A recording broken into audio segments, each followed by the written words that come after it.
Située dans les Pyrénées-Atlantiques, la Bastide-Clairance est l'un des plus beaux villages de France, à la limite de la Basse-Navarre et du Labour, mais en Basse-Navarre.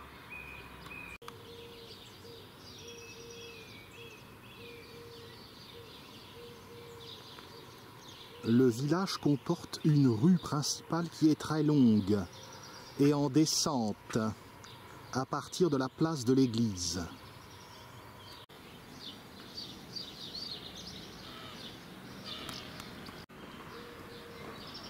Je monte vers l'église Notre-Dame de l'Assomption.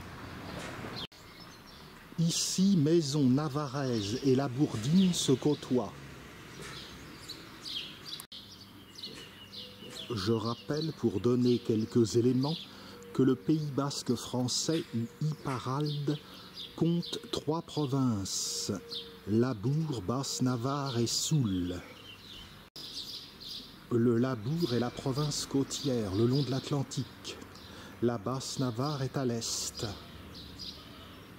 Et la Soule encore plus à l'est, le long du Béarn. Mais allons voir l'église. Voici la petite ruelle par laquelle je suis passé. J'arrive face à l'église où les maisons sont bien plaisantes.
Il y a des dalles funéraires sous le porche.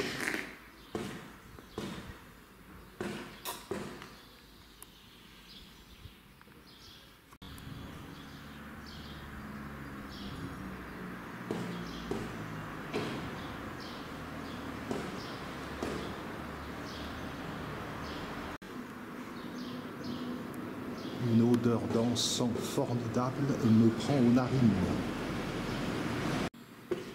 On ne le perçoit peut-être pas à l'image, mais l'église est en pente douce montante vers le chœur.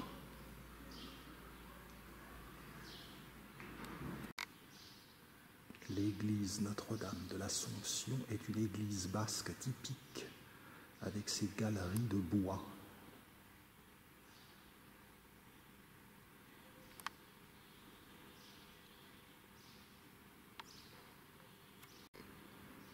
Un appareillage pédagogique se trouve à l'intérieur même de l'église.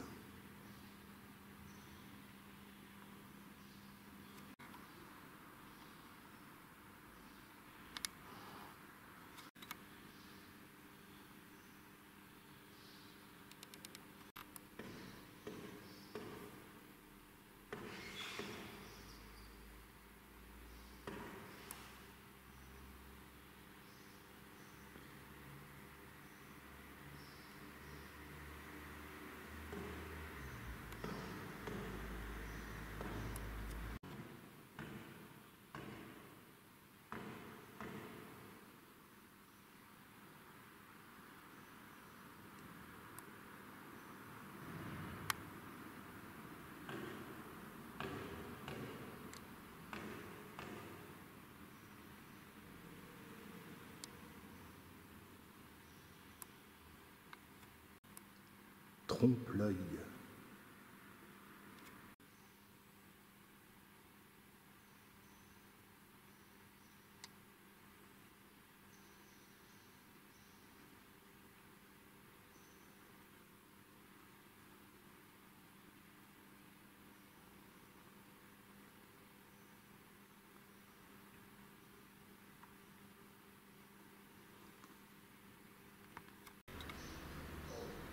À présent, le village nous attend. Les dalles dont je vous parlais tout à l'heure sont dans un cimetière préau.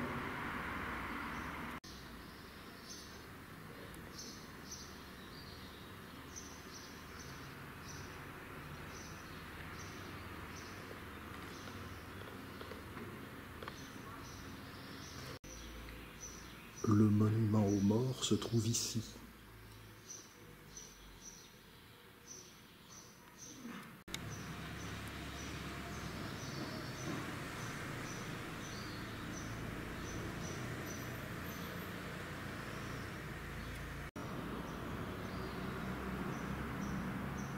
Sur le flanc est de l'église Notre-Dame de l'Assomption. C'est très curieux.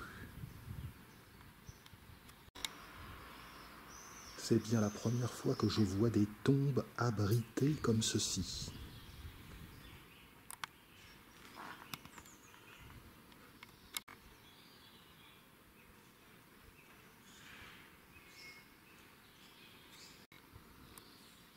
Descendons. Allons admirer les belles maisons navarraises et labourdines.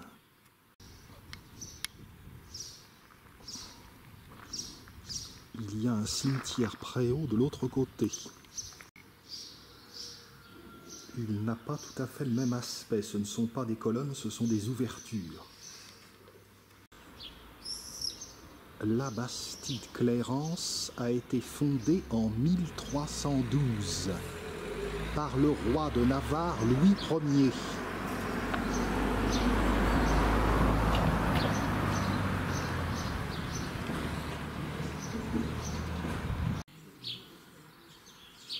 Je suis bien capable de faire 100 mètres pour aller voir cette fameuse chapelle, avant d'envisager le cœur du village.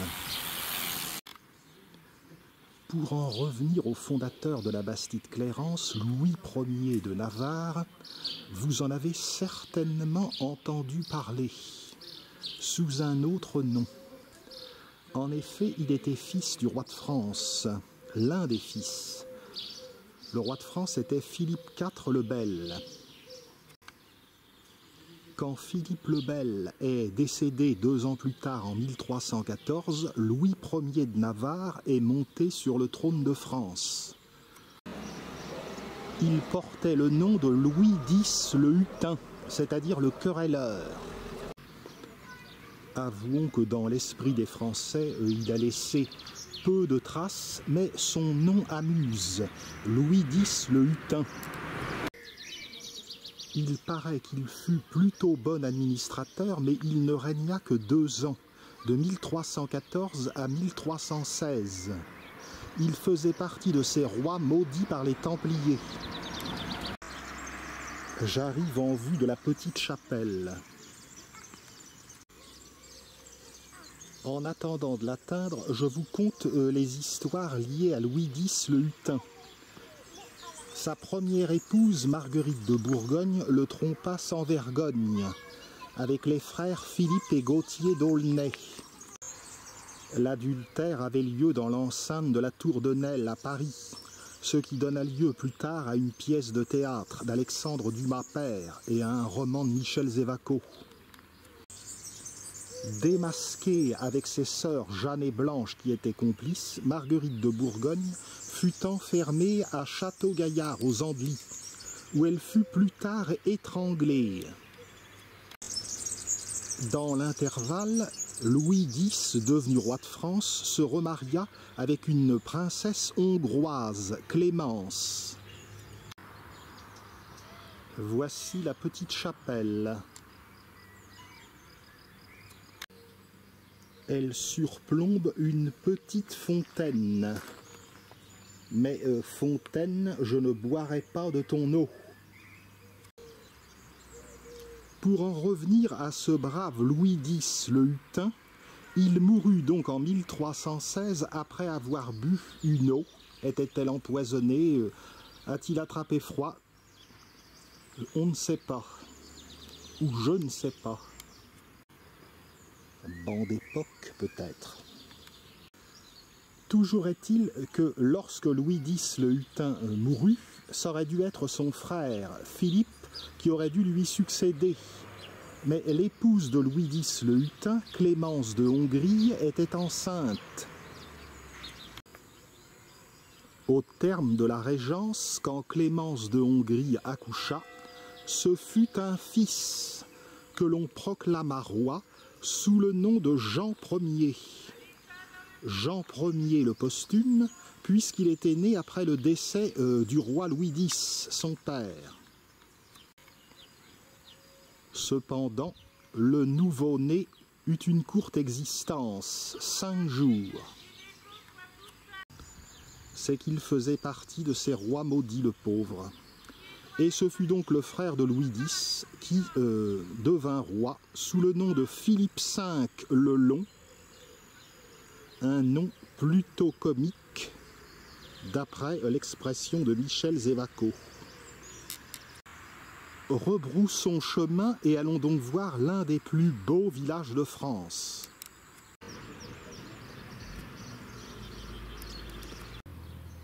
Rue des Frères. Je vois qu'au Pays Basque, il y a une triple signalétique. Je croyais naïvement qu'il y avait une signalisation français-basque, mais il y a une troisième terminologie. Je vais essayer de me renseigner pour savoir à quoi ça correspond.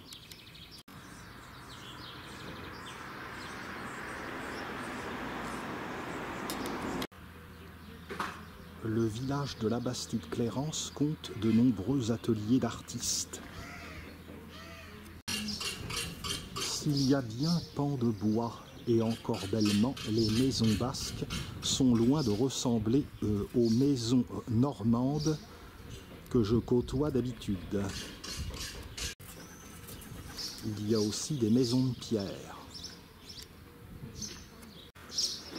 L'ancien presbytère est plutôt soigné.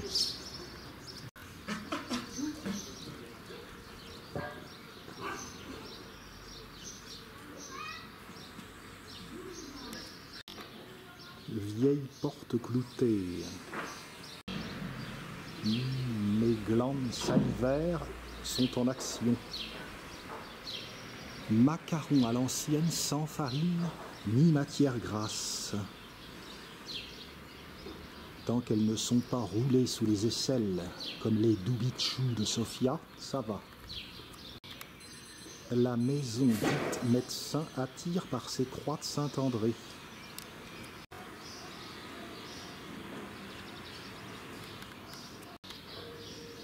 Les pignons étaient déjà dans ce style au Moyen-Âge. Au Pays Basque, on aime bien le blanc, le rouge et le vert.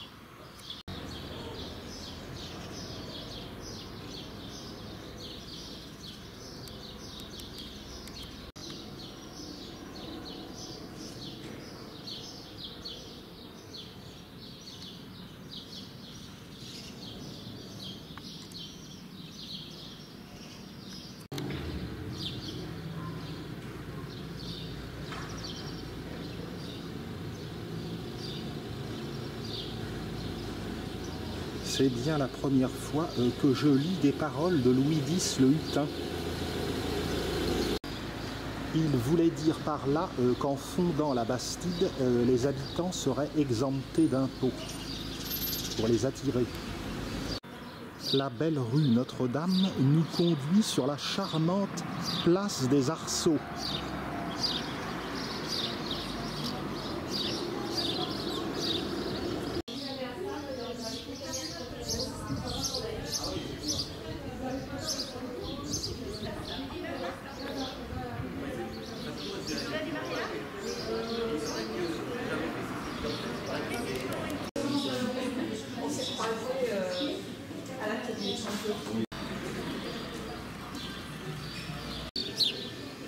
Je viens d'avoir à l'office de tourisme l'explication de la triple terminologie sur les plaques. C'est français, basque et gascon. En effet, ici, nous sommes dans le pays Charnégou.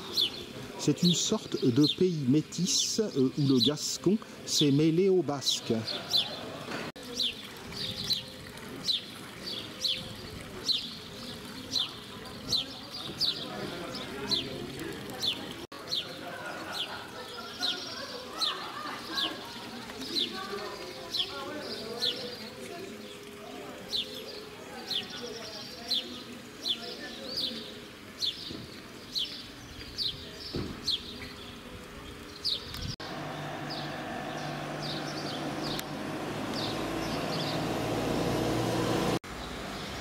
on ne s'étonnera guère que le village soit l'un des plus beaux de France.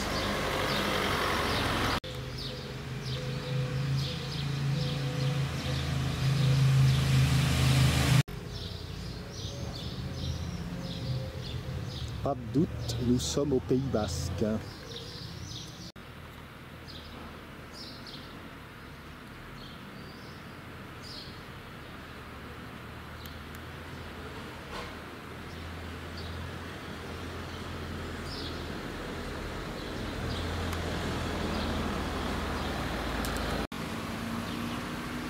L'office de tourisme m'apprend que j'ai loupé le cimetière juif.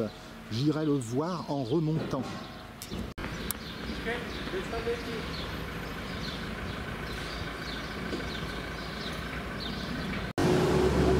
Belle vue du fronton.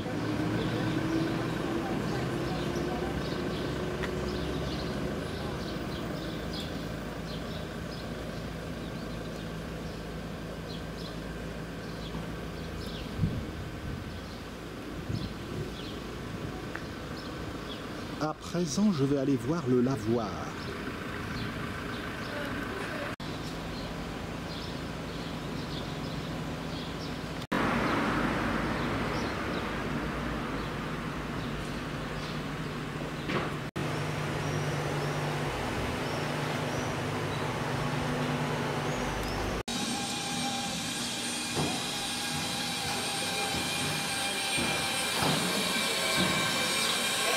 Allons voir donc ce fameux lavoir. À l'extrémité de la rue des Jardins. Le lavoir se situerait derrière cette belle maison d'après le plan.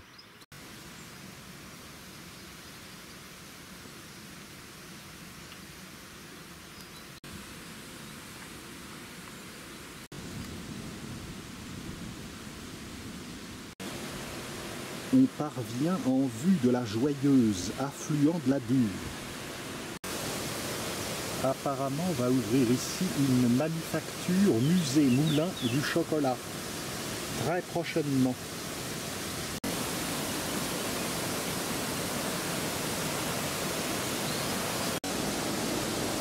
Par contre, je crois qu'il faudrait remettre en état ce lavoir. Je déconseillerais d'utiliser son eau.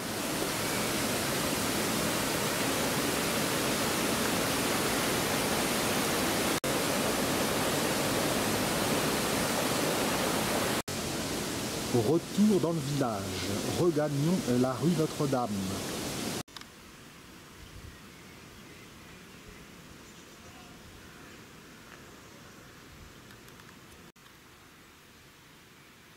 Français, basque, gascon.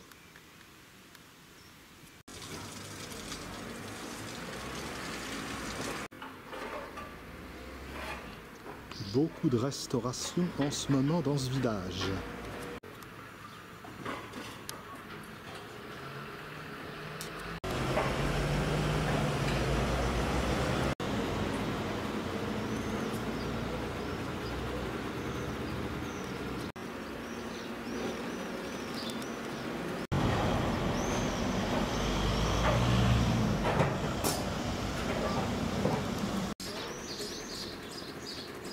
Des croix basques.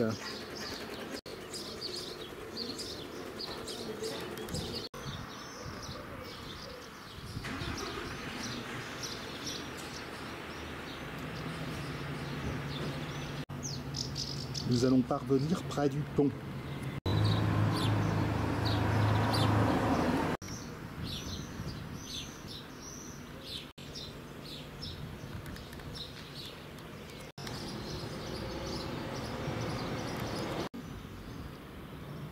Le bas du village. Un beau bananier.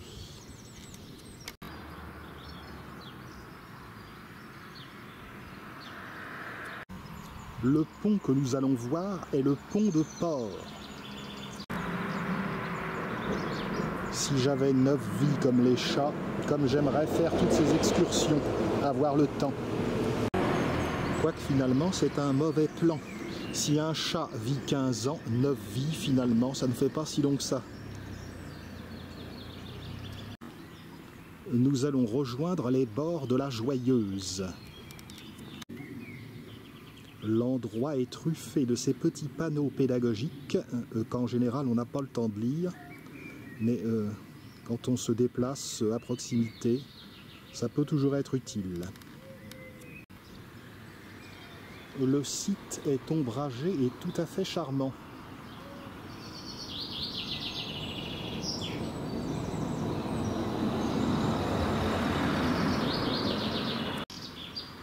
La Joyeuse.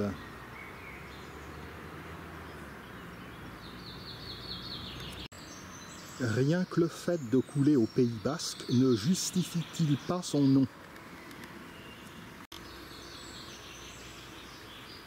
On peut faire du canoë sur la Joyeuse.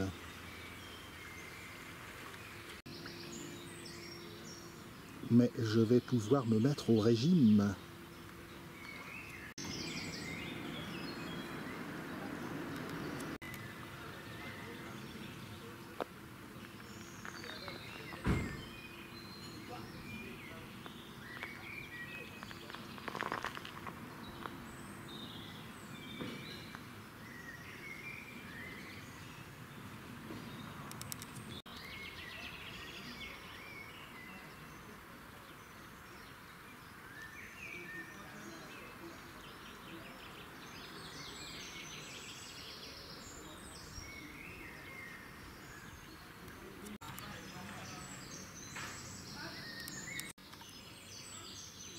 Un concentré de charme du Pays Basque.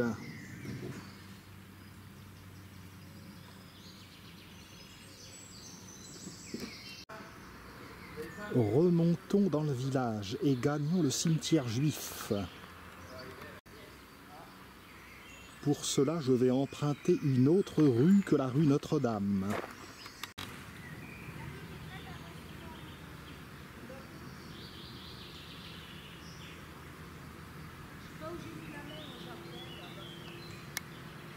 Assurément, l'appartenance au club n'est pas usurpée.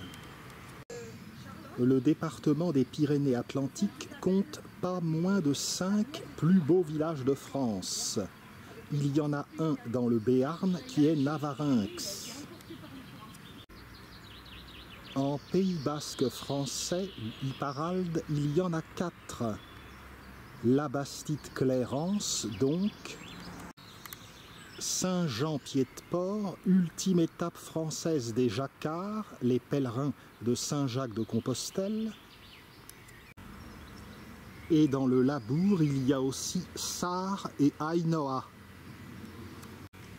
Cependant, il y a de nombreux villages qui méritent un détour, comme également Asquin, Espelette, Itchassou, Saint-Étienne de Baïgorry, et il y en a bien d'autres. Empruntons sur la gauche la roi Saint-Johann, la rue Saint-Jean.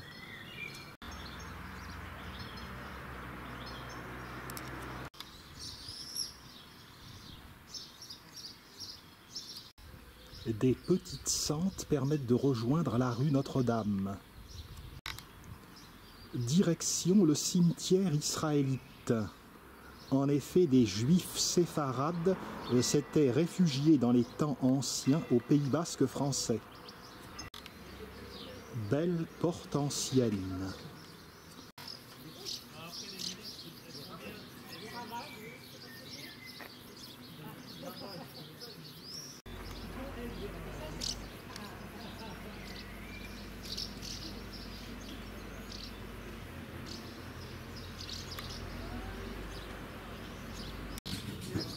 Les maisons sont tout autant soignées dans la rue Saint-Jean que dans la rue Notre-Dame.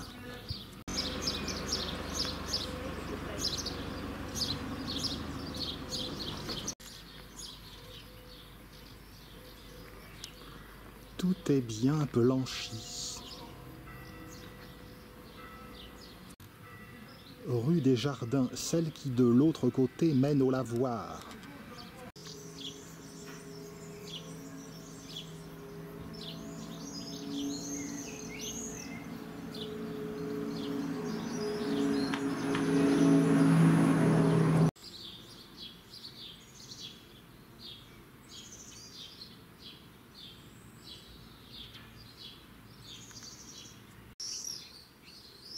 une arche de jasmin.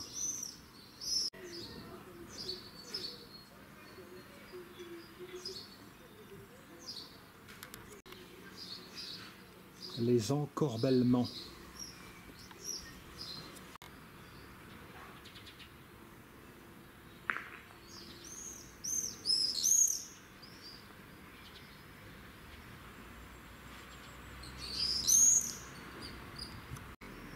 Et voici la maison vieille. On ne le croirait pas, mais on remarque la date de 1583.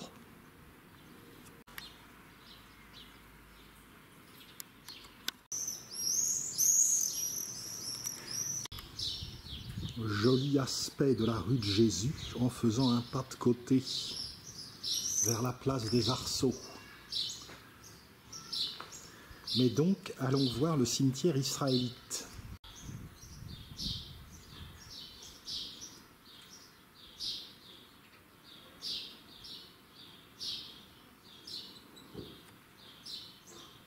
Ça ne rigolait pas avec Louis Ier de Navarre.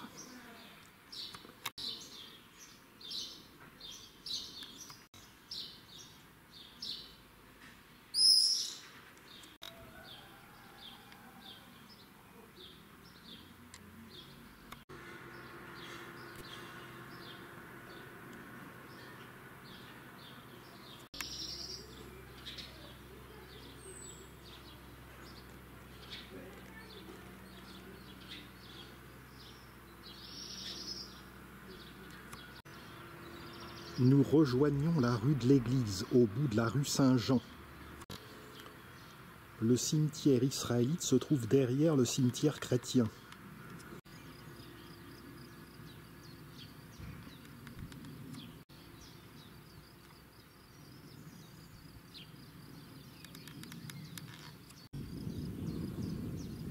De simples dalles ici dans le cimetière israélite. Et voilà pour cette visite de la Bastide-Clairance, l'un des plus beaux villages de France, dans les Pyrénées-Atlantiques.